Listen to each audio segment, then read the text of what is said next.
नमस्कार, हमारी खास पेशकश में आप सभी का स्वागत है। आपके साथ मैं हूं सबीना तामंग देशमुख। मध्य प्रदेश का बजट आज पेश हो गया। इस बार बजट में महिलाओं के लिए विशेष घोषणाएं की गई। वित्त मंत्री जयंत मलैया और सीएम शिवराज सिंह चौहान ने इस बजट को महिला सशक्तिकरण को बढ़ावा देने वाला बताया। लेकिन इस बजट के बारे में प्रदेश की महिलाएं क्या सोचती हैं, रसोई में ये बजट कितना फिट बैठता है और इस बजट को महिलाएं खुद के लिए कितना फायदेमंद मानती है, इन सब पर आज हम चर्चा करेंगे। लेकिन पहले देखिए ये रिपोर्ट। मध्य प्रदेश में महिलाओं को सशक्त बनाने के लिए सरकार लगातार कोशिशें कर रही है। महिलाओं के स्वास्थ्य और सुरक्षा के साथ साथ उन्हें आत्मनिर्भर बनाने की दिशा में भी काम हो रहा है। बेटियों को आगे बढ़ाने के लिए बेटी बचाओ, लाडली लक्ष्मी जैसी कई योजनाएं चलाई जा रही हैं और हर साल बजट में भी महिलाओं का खास ध्यान रखा जाता है। मध्य प्रदेश विधानसभा में वित्त मंत्री जयंत मलैया ने 2017 से 18 के लिए बजट पेश किया, जिसमें सभी तबके को खुश करने की कोशिश की गई। खासतौर से बजट में एक बार फिर महिलाओं और बच्चों के स्वास्थ्य का विशेष ध्यान दिया गया। दरअसल प्रदेश में कुपोषण एक बड़ी चुनौती बनी हुई है, जिसका बुरा असर महिलाओं और बच्चों की सेहत पर पड़ता है। इस बार के बजट में कुपोषण को दूर करने के लिए प्रावधान रखा गया है। हर जिला अस्पताल में कुपोषण के इलाज के लिए अलग से वार्ड होगा। गंभीर कुपोषित बच्चों के स्वास्थ्य प्रबंधन हेतु राज्य सरकार द्वारा प्रारंभ किए गए पोषण पुनर्वास केंद्रों के अच्छे परिणाम मिले हैं। इसे आगे बढ़ाते हुए आदिवासी बाहुल्य विकास खंडों में 6 नवीन पोषण पुनर्वास केंद्र स्थापित किए जाएंगे तथा 24 पुनर्वास केंद्रों में बिस्तर संख्या में वृद्धि की जाएगी। शिशु आपातकालीन सेवाओं को सुदृढ़ करने के लिए समस्त जिला चिकित्सालय में शिशु आपातकालीन सेवाएं प्रदान करने की सुविधा स्थापित की जा रही है। वित्त मंत्री ने पोषण आहार के लिए 2900 करोड़ रुपए का बजट रखा। साथ ही गंभीर कुपोषित बच्चों के लिए 6 पोषण आहार केंद्र बनाए जाएंगे। सभी जिला अस्पतालों में शिशु इमरजेंसी सेवा शुरू करने का भी ऐलान किया गया। तेजस्विनी ग्रामीण महिला सशक्तिकरण कार्यक्रम प्रदेश के 6 जिलों में ग्रामीण महिलाओं के सामाजिक एवं आर्थिक सशक्तिकरण के उद्देश्य से चलाया जा रहा है। कार्यक्रम के अंतर्गत कुल 16,000 स्व सहायता समूह का गठन कर लगभग 2 लाख महिला सदस्यों को अत्याधुनिक पद्धति से कृषि, सब्जी और बकरी पालन का आदि गतिविधियों में आर्थिक लाभ प्राप्त करने की जीवन स्तर में सुधार लाया गया है। इसका विस्तार 8 अन्य जिलों में करना प्रस्तावित है और इसके लिए रुपए 630 करोड़ की विदेशी सहायता प्राप्त करने का प्रयास है। इस बजट में महिला सशक्तिकरण को बढ़ावा देने के लिए कदम उठाए गए। तेजस्विनी ग्रामीण महिला सशक्तिकरण कार्यक्रम का विस्तार करने की योजना है। मध्य प्रदेश सरकार की महत्वाकांक्षी लाडली लक्ष्मी योजना अंतर्गत लगभग 25 लाख बालिकाओं को योजना का लाभ दिया गया है। लाडली लक्ष्मी योजना अंतर्गत पहली बार लगभग 18,000 से अधिक छात्राओं को 6वीं प्रवेश लेने पर रुपए 2,000 प्रति बालिका के मान से लाभ दिया गया। वर्ष 2017-18 में लाडली लक्ष्मी योजना हेतु रुपए 972 करोड़ का प्रावधान है। मध्य प्रदेश में बेटियों के विकास के लिए सरकार की महत्वाकांक्षी लाडली लक्ष्मी योजना के लिए भी बजट में खास प्रावधान है। वित्त मंत्री ने 2017 से 18 में इस योजना के लिए 972 करोड़ रुपए का प्रावधान किया। सामाजिक न्याय सुरक्षा पेंशन योजना के अंतर्गत पेंशन की राशि 150 रुपए से बढ़ाकर 300 रुपए की और समाज में विधवाओं की कमजोर स्थिति देखते हुए शासन ने यह निर्णय किया है कि सेवारत और पेंशन पाने वालों को छोड़कर सभी विधवाओं को पेंशन दिया जाएगा। नहीं रहेगा। इसके लिए बजट में राशि रुपए 1,501 करोड़ का प्रावधान। वित्त मंत्री के पिटारे से प्रदेश के सभी पेंशनधारियों को भी बड़ी सौगात मिली। उन्होंने कहा कि पेंशन राशि 150 से बढ़ाकर 300 रुपए की जाएगी। इसके साथ ही सभी विधवा महिलाओं को पेंशन देने का ऐलान किया गया। पिछड़े वर्ग के शैक्षणिक उत्थान की छात्रवृत्तियां मद में रुपए 850 करोड़ तथा छात्रावास निर्माण मद में 19 करोड़ का बजट प्रावधान है। साल 2016 से 17 के बजट में महिलाओं के लिए ई लाडली लक्ष्मी योजना से लेकर ई शक्ति योजना की शुरुआत की गई थी, जिसके जरिए प्रदेश की महिलाओं को आत्मनिर्भर बनाया जा सके। इस बार के बजट में महिलाओं को ज्यादा से ज्यादा खुश करने की कोशिश की गई। जरूरत है कि बड़ा बजट जमीनी स्तर पर उतरे और इसका फायदा आधी आबादी को पूरी तरह मिल पाए। भोपाल से संदीप भमरकर की रिपोर्ट, जी मीडिया। और एक खास पैनल इस वक्त हमारे साथ मौजूद है। इंट्रोडक्शन आपको जरूर देंगे, लेकिन उससे पहले आंगनबाड़ी को लेकर क्या कुछ बजट से सामने आया, ये आपको सुनाते हैं। प्रदेश में लगभग 95,000 आंगनबाड़ी केंद्र संचालित हैं, जिनके माध्यम से लगभग 64 लाख बच्चों एवं 7,41,000 गर्भवती धात्री महिलाओं को पोषण आहार स्वास्थ्य सेवाएं उपलब्ध कराई जाती हैं। इस हेतु रुपये 2,918 करोड़ का बजट प्रावधान है, जिसमें से 90 करोड़ रुपए की राशि से 1,000 आंगनबाड़ी भवनों के निर्माण के लिए दिए जाएंगे। तो मलैया का महिला बजट है, इसीलिए विमेन पैनल हमारे साथ यहाँ इस वक्त मौजूद है। इंट्रोडक्शन आपको दे देते हैं। डॉक्टर पूनम त्रिपाठी हमारे साथ है, नताशा एंटरप्रेन्योर हमारे साथ है इंदौर से, साथ ही रीता तूली हमारे साथ मौजूद है, आप फैमिली काउंसलर हैं। इसके अलावा डॉक्टर पूनम श्रीवास्तव मौजूद हैं, आप वर्किंग वुमेन हैं। आप चारों का ही बहुत बहुत स्वागत है। शुरुआत आपसे करते हैं पूनम त्रिपाठी जी, क्या कुछ आपको लगता है आधी आबादी को क्या इस बजट के जरिए पूरा हक मिल पाएगा?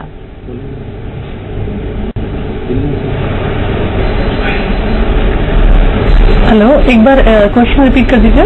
पूनम त्रिपाठी जी, जानना चाहेंगे जो आज बजट पेश किया गया वित्त मंत्री जयंत मलैया की तरफ से, आपको लगता है कि आधी आबादी को पूरा हक मिल पाएगा इससे?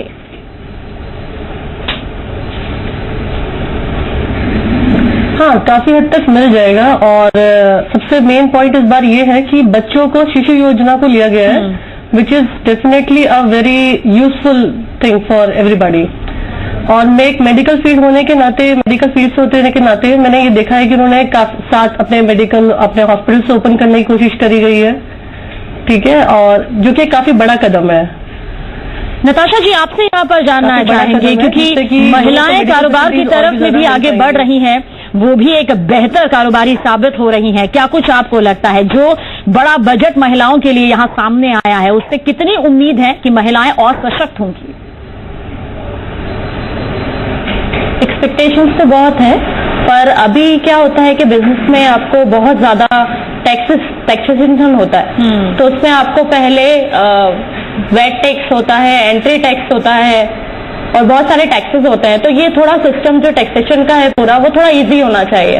एक्सपेक्टेशन है कि जीएसटी के आने से ऐसा होगा, और थोड़ा विमेन सिक्योरिटी के लिए और गर्ल्स एजुकेशन के लिए थोड़ा बजट की एक्सपेक्टेशन है। रीता तूली जी, आप फैमिली काउंसलर हैं, आपको क्या लगता है एक महिला के लिए उसका किचन सबसे ज्यादा इंपॉर्टेंट होता है, क्योंकि अगर उसके किचन का बजट बिगड़ जाता है तो फिर जो उसकी रोजाना की जिंदगी है वो भी, उसमें भी उतार चढ़ाव देखने को मिलता है। लेकिन जिस तरह का बजट सामने आया है उससे कितना ज्यादा आप संतुष्ट नजर आती हैं?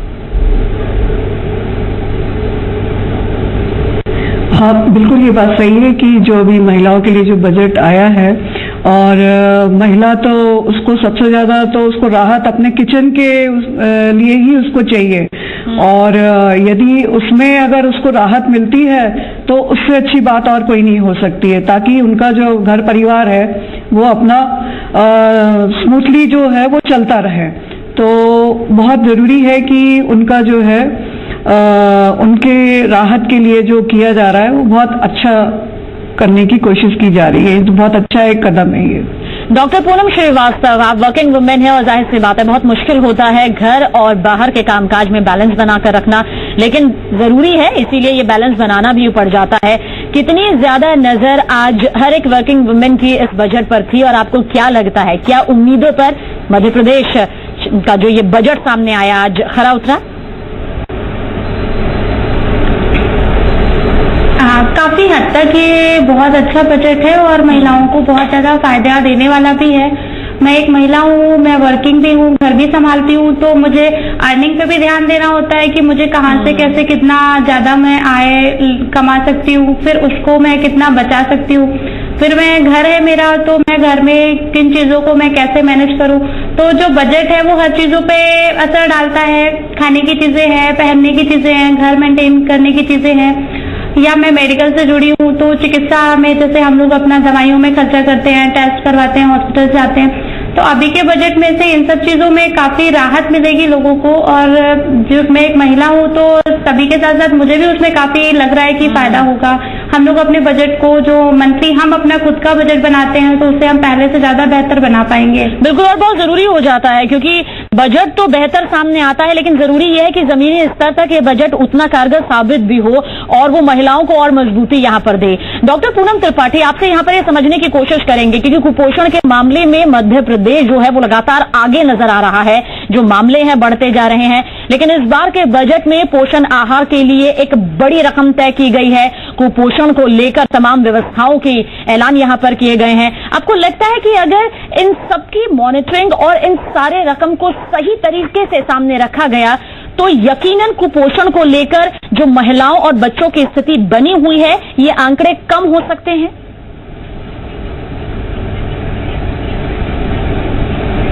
बिल्कुल, एक्चुअली ये जो कुपोषण का बजट हमें दिया गया है और मेडिकल कॉलेज का जो बजट दिया गया है, अगर इनको कंबाइन वे में अच्छे तरीके से यूज किया जाए तो हमें कह सकते हैं कि ओवरऑल इंडिया में एमपी जो है नंबर 1 बन जाएगा। ये सारे कुपोषण खत्म हो जाएंगे, मेडिकल फैसिलिटीज इंक्रीज हो जाएंगी, तो ये एक मेडिकल पॉइंट ऑफ व्यू से और बेबीज के पॉइंट ऑफ व्यू से अपना नंबर 1 बन जाएगा ऑल ओवर इंडिया के अंदर एमपी। बट मेन चीज क्या होती है, ये सारी फैसिलिटीज आती तो है, एक प्रॉपर वे में, एक प्रॉपर चैनल में यूज नहीं हो पाती है। यही सबसे बड़ी बात सामने मुझे बहुत उम्मीदें हैं। बजट अच्छा लगता है और जाहिर सी बात है कुपोषण को जड़ से मिटाना है तो जो बजट तय किया गया है उस बजट को जमीनी स्तर पर देखना भी होगा, उसकी मॉनिटरिंग भी यहाँ पर करनी होगी। नताशा जी, आपको लगता है पहले महिलाओं को यह समझा जाता था कि वो चार दीवारी से बाहर नहीं निकल सकती, लेकिन महिलाओं ने उसके बाद काम करना शुरू किया और अब अपना कारोबार कर रही हैं और इस स्तर पर न सिर्फ इंटरनेशनल बल्कि हर लेवल पर वो बहुत आगे बढ़ रही हैं। अगर हम मध्य प्रदेश की महिलाओं की बात करें तो उस लिहाज से इस बजट से आपकी कौन सी उम्मीदें पूरी होती हैं और कौन से स्तर पर आपके हाथ में नाउम्मीदी लगी? पहले से बहुत ज्यादा इम्प्रूवमेंट तो आया है, पर अभी भी बहुत ज्यादा जरूरत है लड़कियों को थोड़ा और उत्साहित करने की, उनको प्रोत्साहित करने की कि वो और आगे आए और काम करें, क्योंकि अभी भी बहुत ज्यादा लड़कियां नहीं है जो इतना करेजियस हो पाती हैं कि वो घर से बाहर निकले और काम करें, और उनको इतना सपोर्ट नहीं मिल पाता है। तो गवर्नमेंट से ये एक्सपेक्टेशन है कि हाँ वो ऐसी निकालें पॉलिसीज और इतना बजट में हमारे लिए करें कि और लड़कियां आगे आए और ज्यादा आगे करें। बिल्कुल, क्योंकि जब एक महिला कारोबार के लिए निकलती है तो बहुत ज्यादा उसके लिए चुनौतियां होती हैं और उस चुनौतियों से पार पाने में बजट एक अपनी महत्वपूर्ण भूमिका यहां पर निभा सकता है। रीता तुली जी, आपको क्या लगता है कि हर स्तर की महिलाओं की बात हम यहां पर कर रहे हैं, चाहे वो एक कारोबार करने वाली महिला हो, चाहे वो एक वर्किंग वुमेन हो, चाहे वो एक डॉक्टर का या किसी दूसरे पेशे से जुड़ी हो, महिलाओं के लिए बजट हर बार खास होता है, लेकिन आपको क्या कुछ लगता है किस तबके की महिलाओं को ज्यादा फायदा इस बजट से मिलेगा? देखिए, सब तरह की महिलाएं हैं, जिसमें कि पढ़ी लिखी भी हैं और ऐसी भी महिलाएं हैं जिन्होंने कोई शिक्षा नहीं ली है, लेकिन वो शिक्षा नहीं ली है उसके बाद भी वो कुछ अपना खुद का व्यवसाय या स्वरोजगार वो अपना सीख के वो खुद का काम करती हैं, जैसे पापड़ वगैरह बनाना है, अचार वगैरह बनाना है।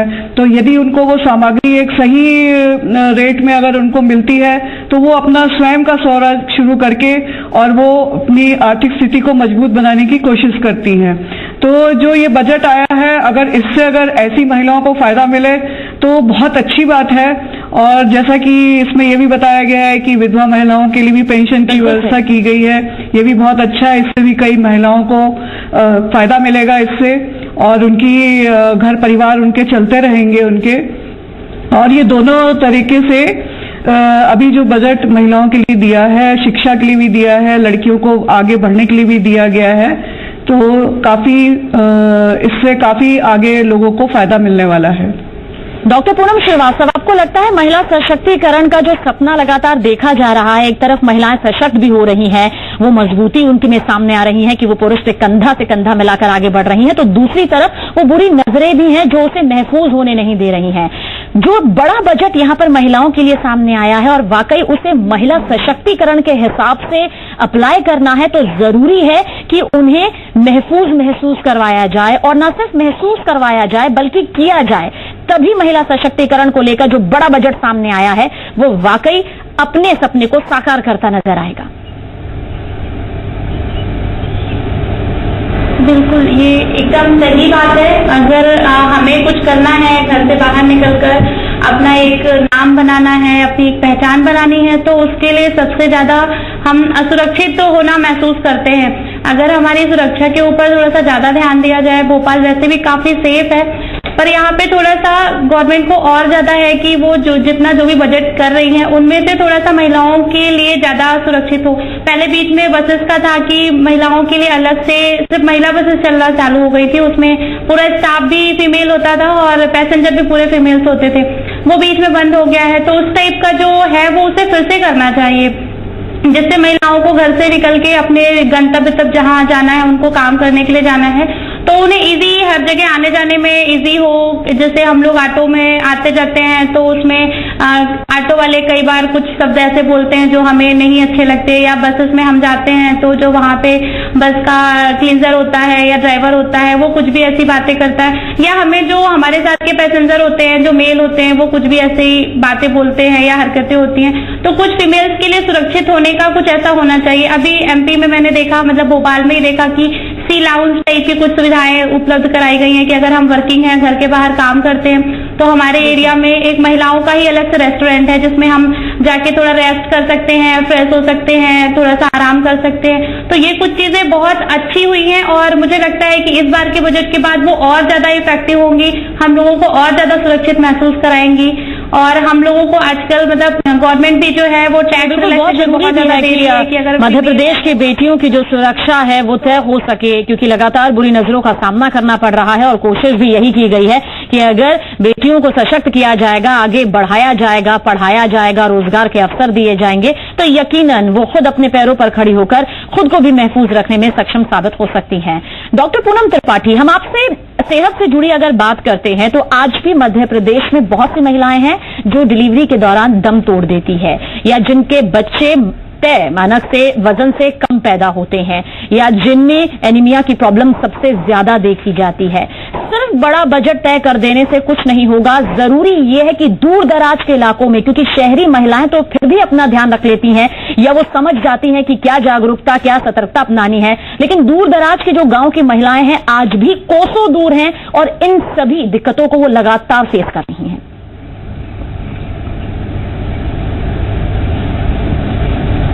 बिल्कुल, ये जैसे अपना कुपोषण योजना ये जो हमने स्टार्ट करी गई है, इसके अंदर जो बजट हमें दिया गया है, एक फैसिलिटी एमपी के अंदर पहले स्टार्ट करी गई थी, जहां से रूरल एरियाज से, मतलब जैसे गांव के एरियाज है, वहां से लेडी को लाकर उसका डिलीवरी वगैरह करा जाता था जी हॉस्पिटल्स में।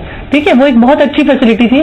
कुछ इसी तरह की कुपोषण योजना के पॉइंट ऑफ व्यू से भी एक फैसिलिटी स्टार्ट करनी चाहिए, जिससे कि जितने भी बच्चे गांव में रह रहे हैं या प्रेग्नेंट लेडीज हैं उनको फूड अच्छे से प्रोवाइड किया जाए। मेन चीज ये नहीं है कि हमारा बजट इंक्रीज कर दिया जाए, मेन चीज ये है कि मॉनिटरिंग करी जाए। जो भी इस बार स्टेप लिया गया है, ये स्टेप बहुत ही अच्छा लिया गया है। मतलब being a lady, being a medical person, मैं इन सब चीजों को बहुत अप्रिशिएट करूंगी। लेकिन जो मेन बात हमारी सारी प्रॉब्लम में आती है वो है मॉनिटरिंग। गवर्नमेंट अगर एक पैनल या एक कुछ पर्सन को इस तरह से रखे कि वो इन चीजों को चेकआउट भी करते रहे कि जो अमाउंट जिस भी फील्ड के लिए दिया गया है क्या वो उसी चीज के लिए प्रॉपर वे में फुलफिल भी हो रहा है कि नहीं हो रहा है, या बिल्कुल, ये बहुत अहम बात आपने यहाँ पर डॉक्टर पूनम आपने कही है, क्योंकि हम अमूमन देखते हैं हर बार बजट बहुत अच्छा होता है, हमें लगता है महिलाएं और सशक्त होंगी। ऐसा नहीं है कि बिल्कुल भी बजट का जो पैसा है वो खर्च नहीं किया जाता, लेकिन जहां मॉनिटरिंग की कमी हो जाती है वहां पर जिम्मेदार अधिकारी गैर जिम्मेदाराना रवैया अपनाते हैं, जिसका सीधा असर इन तमाम तस्वीरों पर पड़ता है। नताशा, आपसे यहाँ पर ये जानने की कोशिश करेंगे, शहरी महिलाएं फिर भी अपना कारोबार करने के लिए आगे बढ़ रही हैं, घर से बाहर कदम लेकर आगे बढ़ने की कोशिश में लगातार उनकी तस्वीर नजर आ रही है, लेकिन जो गांव की महिलाएं हैं, दूर दराज के ग्रामीण इलाकों की महिलाएं हैं, वो आज भी उन्हीं चार दीवारी में सिमटी हुई हैं और उनके लिए कारोबार करना सिर्फ एक सपना महज है। आपको लगता है कि एक बजट जो है उसमें बहुत ज्यादा ये भी तय होना चाहिए कि दूर दराज की क्या कुछ महिलाएं ऐसी हैं जो कारोबार कर सकती हैं, इस दिशा में खुद का विकास कर सकती है, चार लोगों को रोजगार दे सकती है, इसका ध्यान भी सरकार को देना चाहिए? जी बिल्कुल, सबसे ज्यादा जरूरी चीज है एजुकेशन। अगर हर लड़की को पढ़ने का मौका दिया जाएगा तो वो और ज्यादा आगे निकल पाएगी, कर पाएगी। आज लड़कियां पढ़ी लिखी ही नहीं है तो वो कारोबार तक का सोचना तो बहुत दूर की बात है, उनके घर में ही उनको नहीं आगे बढ़ने का मौका दिया जाता है। घर में ही डिफरेंशिएशन होता है, उसको सिखाया जाता है कि आपका काम है, आप किचन में काम करो, घर संभालो, शादी करो, बच्चे पैदा करो। अगर वो खुद पढ़ी लिखी होगी तो वो सोच पाएगी कि उसे अपनी जिंदगी में क्या करना है। तो सबसे ज्यादा बजट से लड़कियों के एजुकेशन के लिए काम होना चाहिए ताकि वो एजुकेटेड हो और वो सोचें कि अब उनको क्या करना है अपनी लाइफ में, ना कि सिर्फ जो उनको बोला जाता है कि तुम्हें क्या करना है, वो खुद सोच सकें कि उनको क्या करना है। रीता तोले जी, आपको लगता है ये समाज की सोच को बदलने की जरूरत है? क्योंकि अभी भी तमाम रिपोर्ट्स ऐसी सामने आती है जहां पर बेटे की चाह में बेटी पैदा करने वाली एक महिला को घर से धक्के मारकर बाहर निकाल दिया जाता है, भ्रूण हत्या के लिए मजबूर किया जाता है, दहेज को लेकर प्रताड़ित किया जाता है। इसलिए बड़ा बजट तो तय हो जाता है, लेकिन कितना जरूरी है कि इस तस्वीर को पहले बदला जाए, फिर ये तय किया जाए कि आखिर किस तरह से महिलाओं को आगे सशक्त करने के लिए उनकी राह को आसान बनाना है। महिलाएं तभी सशक्त हो सकती है जब पुरुष अपनी सोच को बदलेंगे और उसको बराबर से उसको मौका दें, आगे बढ़ने के लिए मौका देंगे, बेटा बेटी को बराबर समझेंगे। और ये बात बिल्कुल सही है कि आज भी हम लोग 21वीं सदी में हम लोग पहुंच चुके हैं, महिलाएं स्पेस तक पहुंच चुकी है। लेकिन अगर बेटी पैदा होती है तो आज भी महिलाओं को घर से बाहर निकाल दिया जाता है और उनको प्रताड़ित किया जाता है कि नहीं। और लड़के की माँ कहती है कि नहीं, तुम बेटी हुई है, अब इसको हम नहीं रखेंगे, हम तुम्हारी दूसरी शादी करेंगे ताकि हमें बेटे की प्राप्ति हो, जिससे कि हमें ज्यादा से ज्यादा दहेज की हमारी जो है मांग पूरी हो सके। चलिए, तो मिला जुला सोच बदलने की समीकरण यहाँ पर यही कहता है कि अगर महिला सशक्तिकरण की तस्वीर को वाकई जमीनी स्तर पर पूरा करना है तो इसके लिए जरूरत है जो बजट तय किया गया है और जिस वर्ग के लिए तय किया गया है वो बजट वहां पर उतना खर्च हो, इसकी मॉनिटरिंग भी हो ताकि महिलाएं सशक्त हो, प्रदेश की बेटियां आगे बढ़ सके, आप तमाम महिलाओं की तरह बन सके, अपना एक वजूद कायम कर सके। बहुत बहुत शुक्रिया आप चारों का हमसे बातचीत करने के लिए और ये बताने के लिए कि मलैया का महिला बजट कितना खास रहा। फिलहाल लेडीज स्पेशल में आज के लिए इतना ही, लेकिन आगे खबरों का सिलसिला लगातार जारी रहेगा। अब बने रहिए।